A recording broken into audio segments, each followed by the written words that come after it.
আমরা অনেক সময় ভাবতে পারি হেলিকপ্টারের মাধ্যমে কেন এক দেশ থেকে অন্য দেশে ভ্রমণ করা হয় না। এর মেইন কারণ হলো হেলিকপ্টারের বেশ কিছু সীমাবদ্ধতা রয়েছে। যেমন হেলিকপ্টার সাধারণত সর্বোচ্চ 10,000 ফিট উপর দিয়ে চলতে পারে, যে কারণে অতি সহজেই খারাপ আবহাওয়ার কবলে পড়তে পারে। পাশাপাশি এত নিচ দিয়ে উড়ার কারণে স্বাভাবিকভাবেই অনেক বেশি জ্বালানির প্রয়োজন হয়, যেহেতু বায়ুমণ্ডলের বাধার পরিমাণ অনেক বেশি থাকে, যেখানে কমার্শিয়াল প্লেনগুলো 31,000 থেকে 42,000 ফুট উপর দিয়ে ফ্লাই করে। দ্বিতীয়ত, হেলিকপ্টারের সর্বোচ্চ গতি মাত্র 400 কিলোমিটার পার আওয়ার, যেখানে কমার্শিয়াল প্লেনগুলোর এভারেজ গতি 900 থেকে 950 কিলোমিটার পার আওয়ার হয়ে থাকে।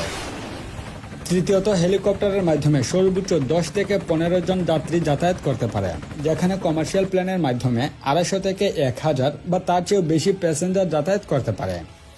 হেলিকপ্টার মূলত ডিজাইন করা হয় দেশের ভিতরে অভ্যন্তরীণ যে কোনো জায়গায় যাতায়াত করার জন্য, যেহেতু টেক অফ